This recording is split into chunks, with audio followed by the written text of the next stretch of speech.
අයිබෝන් සුබ දවසක් සියලු දෙනාටම. අද වැඩසටහන ආරම්භ කරන්න කතා කරන්න ඉස්සෙල්ලා මෙන්න මෙහෙම Facebook සටහනක් දැක්කා. අනුර කුමාර දිසානායක ජනාධිපති සහෝදරයාගේ නිල Facebook ගිණුමේ මෙන්න මෙහෙම සටහනක් තියලා තියෙනවා. සමාජ ප්‍රගමනය සඳහා තැබූ පියවර කිසිසේත්ම ආපසු හැරවීමට ඉඩ දෙන්නේ නැහැ කියලා. මොකද සුවහසක් ජනතාව බලාපොරොත්තු සහිතව කියන විදිහට 76 වසරක පාලනයක් අපිට අනුව නම් ඊටත් වැඩි කාලයක් මේ තිබ්බ පාලන ක්‍රමය වෙනස් කරන්න ඕන කියලා ජනතාව ඒ ගත්තු අභීත තීරණය තව දුරටත් සාත්සාත් කර දීම සඳහා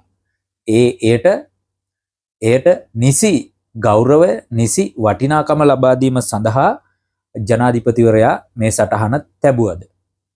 එහෙමත් නැත්නම් දැන් වෙනකොට ආණ්ඩුව කෙරෙහි එල්ල වෙන චෝදනා මේ ආණ්ඩුව ගෙනියන වැඩපිළිවෙල දරාගන්න අමාරුවෙන් ඉන්න හිටපු දේශපාලකයෝ පත් වෙලා තියෙන ඒ දුක්ඛිත භාවය, ඒ ශෝකාකූල භාවය සහ ඒ බියගුළු එහෙම නැත්නම් භයංකාර තත්වයකට මේ දේශපාලකයෝ පත් වෙලා තියෙන නිසා මේ ආණ්ඩුව පළවා හැරීම සඳහා කරන්න පුළුවන් උපරිම දේවල් ඒගොල්ලෝ එකට එකතු වෙලා එක මිටට එක පොදියට එකතු වෙලා කරමින් ඉන්න අවස්ථාවක් සහ ඒකටම හරියන්න රටේ ප්‍රධාන මාධ්‍ය දෙකක් සහ සමාජ මාධ්‍ය ජාලා කීපයක් එකට එකතුව මේ ආරම්භ කරලා තියෙන සටන නිසා යම්කිසි ආකාරයක ජනාධිපතිවරයා නැවත වතාවක් මේ ජනතාවගේ අවධානය ලබා ගැනීම සඳහා එහෙම නැත්නම් ජනතාව කෙරෙහි ඔහු කෙරෙහි විශ්වාසය තැබූ ජනතාව කෙරෙහි ඒ විශ්වාසය ගොඩනැගීම සඳහා මේ Facebook සටහන තැබුවා වෙන්නත් පුළුවන්. මොකද ඒතරම් දෝෂාරෝපණ, ඒතරම් කරුණුකාරණා, ඒතරම් කෙනෙහිලිකම් සිද්ධ වෙමින් තියෙනවා. මේ ආණ්ඩුව එක්ක එලවා දමන්න, පළවා හරින්න හෝ යම්කිසි ආකාරයේ හිටපු උන්ට රජ කරන්න පුළුවන් වාතාවරණයක් සකස් කර ගැනීම සඳහා අපි හිතනවා ජනතාව විදිහට මේවට ඉඩ දෙන එකක් නෑ. ඒක තමයි ජනාධිපතිවරයා විසින් මේ Facebook සටහන තබලා තියෙන ඉතා කෙටි Facebook සටහනක්. ඒ ජනවරම ඒ ජනතාව බලාපොරොත්තු වෙච්ච ඒ දේ එහෙම නැත්නම් මේ සමාජ ප්‍රගමනය සඳහා ගත්ත පියවර ආපසු හැරෙන්න ඉඩ දෙන්නේ නැහැ කියලා. ඉතින් ඒක තමයි ජනතාව විදිහට අපි හැමෝම බලාපොරොත්තු වෙන්නේ. ඉතින් ඒක මුලින්ම මතක් කරලා වැඩසටහනට යම්. ඉතින් වෙනදා වගේම අපි ආදරයෙන් කරන ඉල්ලීම තාමත් අපිව subscribe කරේ නැත්නම් අපිව subscribe කරන්න කියන ඉල්ලීම ආදරයෙන් සහ ගෞරවයෙන් ඕගොල්ලන්ගෙන් කරනවා. ඒත් එක්කම පෙර වැඩසටහනේදී ඒක ඇත්තටම සමහර සහෝදරයෝ දාලා තිබ්බා දිග වැඩි වගේ කියලා. ඇත්තටම ඔව් ඒ කතාව ටිකක් දිග වැඩි. සමා වෙන්න ඕන. කතාව පොඩ්ඩක් දිග වැඩි වුණාට සහ ඒක අපි කළමනාකරණය කරගන්න කටයුතු කරමින් ඉන්නවා. එය කෙසේ හෝ ඒ දේ අපි සිද්ධ කරනවා. මොකද ඒ අවස්ථාවේ විදිහට ඒක කළ යුතුව තිබුණා මේ අපේ රටේ ජනතාව දැනුවත් කිරීම සඳහා. මොකද මේ වෙනකොට ආණ්ඩු පාර්ශවයට විරුද්ධව බොහෝ දේවල්, බොහෝ ප්‍රෙස් කොන්ෆරන්ස්, එතකොට මේ මාස් මීඩියා වලට හිටපු දේශපාලකයෝ ඇවිල්ලා කුජීත වෙලා ඉන්න, යන්න තැනක් නැතුව ඇඳන් යට හැංගිලා ඉන්න, කකුල් වෙවුලන, කොයි මොහොතේ තමන්ගේ ගෙදරට සිතාසිය එයිද කියන බලාපොරොත්තුවෙන් ඉන්න මේ දේශපාලකයෝ එක මිටට එකතු වෙලා දැන් ලොකු අරගලයක් ඒගොල්ලෝ තනිව අරගල කරනවා. එහෙම නැත්නම් ඒගොල්ලෝ කතා වෙලා අද ඔයා හෙට මම අනිද්දා ඔයා යන්න ඊළඟ දවසේ අහවලා යන්න, ඊළඟ දවසේ ඔයා යන්න, මේ විදිහට මොවුන් කතා වෙලා දැන් මේ ආණ්ඩුවට එරෙහි වැඩපිළිවෙලක් ක්‍රියාත්මක කරනවා. ඒකේ තියෙන එක පොදු වචනයක් තියෙනවා. ඒ පොදු වචනය තමයි කතා කරන අපි නිහඬ කිරීම සඳහා අපිව කොටු කරන්න, අපිට නඩු දාන්න, අපිව සිරගත කරන්න ආණ්ඩුව කටයුතු කරමින් ඉන්නවා. ඒක තමයි දයාසිරි කියන්නේ. ඒක තමයි ගම්මන්පිල කියන්නේ. ඒක තමයි වීරවංශ කියන්නේ.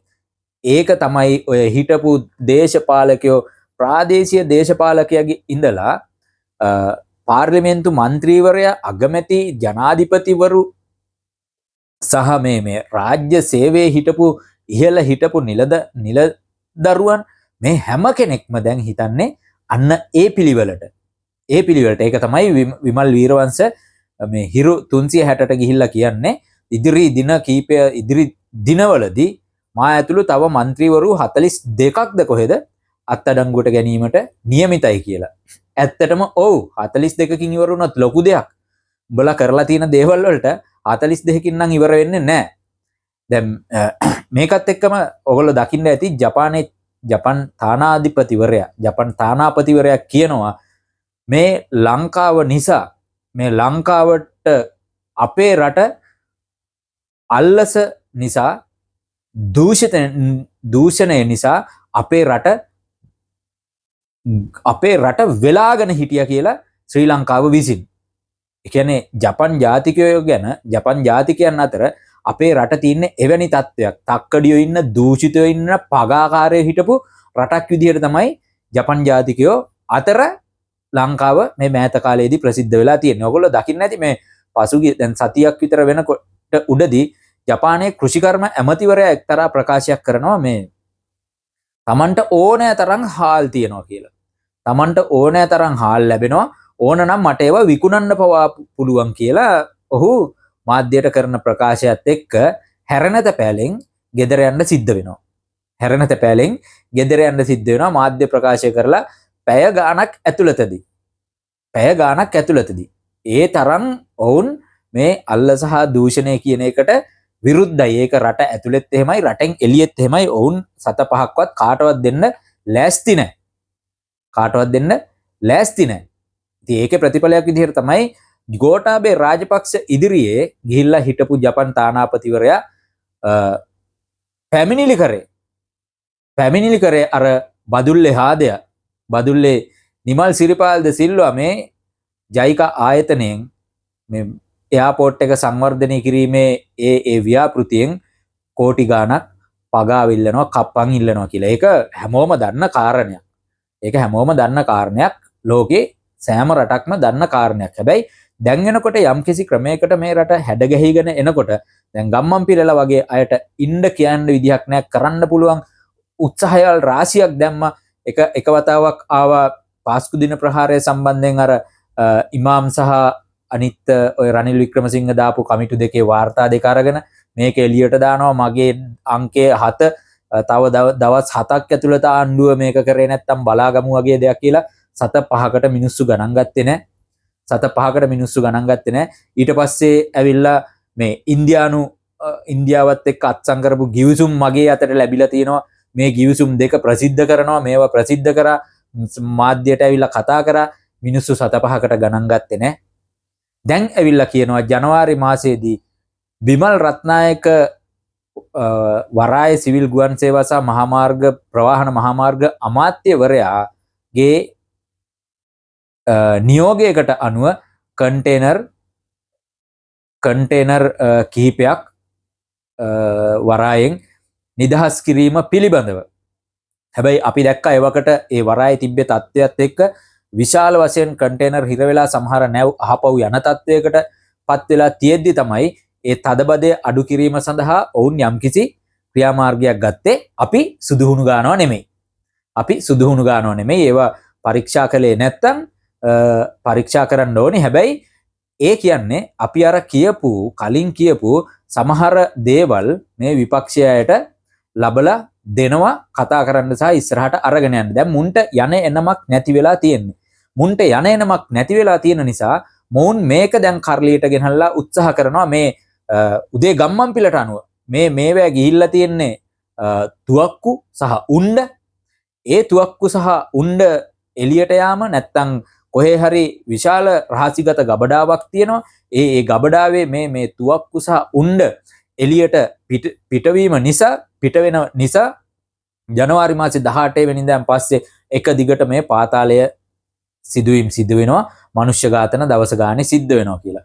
ඉතින් මේක අපි කල්පනා කරලා බලනකොට මේක ආණ්ඩුවට එක්තරා ආකාරයක කැලලක් ගෙනහල්ලා තියෙනවා දැනට. ඒගොල්ලෝ ගේන්න උත්සාහ කරනවා. මොකද දැන් මේගොල්ලෝ ඇවිල්ලා මේවා කරලියට දාලා දිගට මේවා කියාගෙන යනකොට අර ගොබෙල්ස් න්‍යාය වගේ අර මේ පට්ට අවස්ථාවාදී YouTube කාර්යයා වගේ බොර්ලැස් ගමුවේ ඉන්න ඒ YouTube කාර්යයත් මේ ගම්මන් පිලත් මේ දයාසිරි ජයසේකරත් එතකොට මේ විමල් වීරවංශලත් එකම ගොඩේ ඉන්නේ දැන්. එකම ගොඩේ ඉන්නේ. අර නයා මැරුණු අහිකුන්ටකයෝ ගානට පත් වෙලා තියෙන්නේ. අහිකුන්ටකයන්ට අපි මේ කරන නිගාවක් නෙමෙයි. නමුත් ඒ පත් වෙන තත්ත්වයට වුන් පත් වෙලා තියෙන්නේ. මුන් හම්බ කරගෙන කෑවේ වැරදි විදිහට. දැන් ඒ හම්බ කරගෙන කාපු වැරදි ක්‍රම ඇකිලමින් යනවා. සහ ඇකිලමින් යනවා විතරක් නෙමෙයි එහෙම ජනතාවගේ මුදල් හම්බ කරගෙන ගසා කාපු ඒ තක්කඩින්ට විරුද්ධව නීතියත් ක්‍රියාත්මක වෙමින් තියෙනවා. ඔවුන්ට යන්නේනමක් නැහැ. එදිනදා වේල දැන් ලැබෙන්නේ නැහැ. ඔවුන්ව ගණන් ගන්නෙ නැහැ. ඔවුන් අරගත්ත මුදල් ගෙවා ගන්න විදිහක් නැහැ. මොකද අර පැත්තෙන් අරගෙන බලෙන් ෆයිල් සයින් කරගෙන මේස වලට ගහලා පුටු පොලේ ගහලා පුටු වලට පයින් ගහලා නිලධාරීන්ගේ පුටු වලට පයින් ගහලා ඒ වැඩේ කරගත්ත උන්ට දැන් බලු වෙලා දැන් ගෙදර ගෑණි ගණන් ගන්නෙත් නැති තැනටපත් වෙලා තියෙන්නේ. තමන්ගේ අමුදරුවවත් තමුන්ලව ගණන් ගන්න නැති තරමටපත් වෙලා තියෙන්නේ. ඉතින් ඒකෙන් බේරෙන්න නැවත වතාවක් තමන්ට තිබ්බ පොසිෂන් එක තමන්ට තිබ්බ තත්ත්වය තමන්ට තිබ්බ ඒ මාන්‍ය ප්‍රභූත්වය හොර ප්‍රභූත්වය නැවත උකහා ගන්න මොවුන් දැඩි පරිශ්‍රමයක යෙදෙනවා එකට එකතු වෙලා. ඉතින් ඒවා ප්‍රතිඵල විදිහට මේවා දිගට කියාගෙන යනකොට සමහර වෙලාවට ජනතාවට හිතෙන්න බැරි නෑ අපි මේක කලිනුත් කියලා තිනවා මුන් කියන්නේ ඇත්තනේ අප්පා. අදත් වෙඩි තිබ්බා. ඊයේත් වෙඩි තිබ්බා. අද 3ක් තියලා. ඉතින් මෙහෙම එනකොට මේවා ඇත්තක් නැති වෙන්න විදිහකුත් නැහැ. ඇත්තක් කියන්නේ මේවා බොරු වෙන්නම විදිහකුත් නැහැ. මේ කියන විදිහට කියන තැනට ජනතාව පත් කරන්න මොවුන් දැඩි උත්සාහයක් දරනවා. ඒකට ප්‍රධාන මාධ්‍ය දෙකක් අවශ්‍ය පොහොර වතුර මේ පස සියල්ල සකස් කරමින් ඉන්නවා. හැබැයි අපි හිතනවා ඒකටත් ආණ්ඩුව ඉතා ඉක්මනින් ඒ පරීක්ෂණ අපරාධ පරීක්ෂණ දෙපාර්තමේන්තුව කරගෙන යන නිසා ඒවා වේගවත් කරලා ඒවට යම්කිසි ක්‍රියාමාර්ගයක් අරගෙන ජනතාවට උත්තරයක් දෙන අතරෙම අනිත් පැත්තෙන් තියෙන ෆයිල් ගොඩත් වේගවත් කරන්න ක්‍රියාත්මක කරන්න චමල් රාජපක්ෂගේ පසුගිය සතියේ අර විරු සමරුව දවසේ ඒ කරපු ප්‍රකාශය හා අදාළව සහ තව බොහෝ දේවල් යට ගිහිල්ලා තියෙන දේවල් පිළිබඳව ඉතා ඉක්මනින් කටයුතු කරන්න කියන ඉල්ලීමත් අපි මේ අවස්ථාවේදී කරනවා. මොකද අපිට උවමනාවක් නැහැ අවස්ථාවාදියෝ වෙන්න.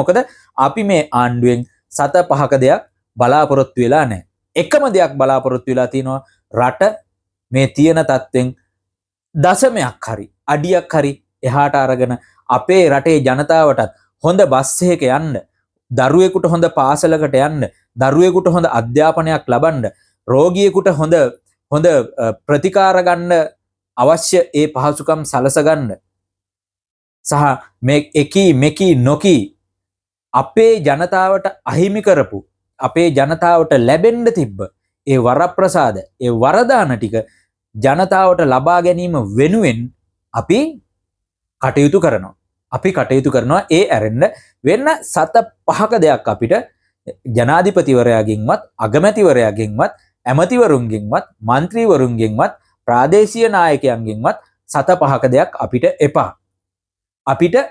හැබැයි ජනතාවට මේ මූලික පහසුකම් ටික සලසලා දීලා ජනතාවට බඩට කන්න හරියට කන්න පුළුවන් විදිහට කණ්ඩ වේලක් සරි කර ගැනීම සඳහා සහ මේ දුක්ඛිතභාවයෙන් මුදවාගෙන ජනතාවට හම්බ කරගෙන කන්න පුළුවන් වාතාවරණයක් සකස් කරලා සුව පහසු ජීවිතයක් ගත කරන්න ඕගොල්ලෝ කියපු විදිහටම අර ලස්සන රටක් පොහොසත් සමාජයක් බිහි කරන්න කටයුතු කිරීම සඳහා අපි කරන්න පුළුවන් හැම දෙයක්ම කරනවා. ඒ ඇරෙන්න අපිට පෞද්ගලිකව නම් මේ ආණ්ඩුවෙන් කිසිදු බලාපොරොත්තුවක් නැහැ.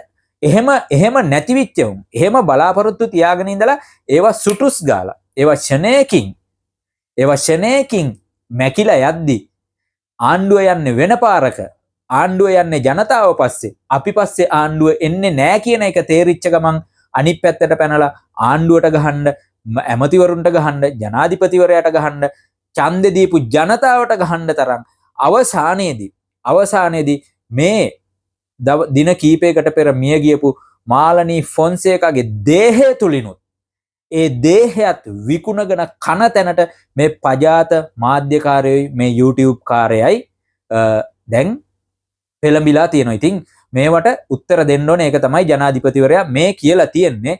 තමන් සමාජ ප්‍රගමනය වෙනුවෙන් ගත්ත මේ පියවර ආයි පස්සට තබන්නේ නැහැ කියලා ඒක ජනතාවගේ විශ්වාසය. ඒත් එකම පුංචි නිවැරදි කිරීමක් කරන්න ඕන. මගේ මීට පෙර වැඩසටහනේදී මට සංජීව කවිරත්න කියලා කියුණා මට මතක විදිහට මේ සංජීව කවිරත්න කියලා කියුනේ සංජීව අලුවිහාරයේ සහ වසන්ත අලුවිහාරයේගේ දෙන්නෙන් එක්කෙනෙක් මේ සමගි ජන බලවේගයේ නැවතත් සංවිධායක ධුරය බාර ගන්න කැමැත්ත පළ කරා කියලා කියපු කතාවත් එක්ක. ඉතින් ඒක ඒ නිවැරදි කිරීම කරාට ඒ සහෝදරයාට බොහොම ස්තුතියි. සමා වෙන්න ඕන. අත්තරදීම් වෙන්න පුළුවන් ලොකු වැඩසටහනක් ඊයේ තිබ්බේ ඒකත් එක්ක. ඒත් එක්කම තමයි මේ වෙනකොට සෙවලයා කියලා කියපු පක්ෂයේ සෙවල වැඩවලට මම කැමති නෑ කියලා කියන්නේ නායකයා සෙවල වැඩ කරනවා කියපු බන්දුලාල් බණ්ඩාරේ ගොඩත් මේ වෙනකොට සෙවල ගොඩේම ලෙස්සලා ගිහිල්ලා ආයි සෙවලයා ගාව වාඩි වෙන්න ඔන්න මෙන්න ඉන්නවා. ඒ කාටවත් එහෙම ප්‍රතිපත්ති නෑ. ඒ වෙලාවට චමින්ද විජේසේකරත් එක්ක චමින්ද විජේසිරිත් එක්ක එකතු වෙලා ගේමක් ගහන්න පොඩි උත්සාහයක් ගත්තා. ඒක කරන්න විදිහක් නෑ වගේ දැනෙනවා. හැබැයි ඒක නැති විච්ච පාර දැන් එක අර ලාල් විතානගේ කිව්වා වගේ දැන් ආයි ඒ සෙවල ගොඩටම ඒ පරාජිත කඳවුරටම චමින්දට අනුව ගිහිල්ලා එකතු වෙනවා. ඇරෙන්න එකතු වෙලා උඹලගේ දේශපාලනය කරපල්ලා බං. ඒක තමයි කරන්න තියෙන්නේ. වෙන නම් කරන්න දෙයක් නෑ ඔයගොල්ලන්ට වෙන කරන්න දෙයක් නෑ. ඒ වගේම මේ කෑ ගහන ගම්මන් පිළලා දයාසිරිලා එතකොට කවුද වීරවංශලා බදුල්ලේ චාමර සම්පත්ලා මොකා කෑ ගැහුවත් මොකා සද්ද දැම්මත් ජනතාව ඉන්නේ එක මතයක. ඒ මතය තමයි මේ පිරිස යමක් කරાવી කියලා ඕගොල්ලෝ ඕන ගැටයක් ගහගන්න. ඒ ගහන ගැට ක්ෂණයකින් ලෙහන්න ජනතාව බලාපොරොත්තු වෙමින් ඉන්නවා. සුබ දවසක් සියලු දෙනාටම. ජය වේවා.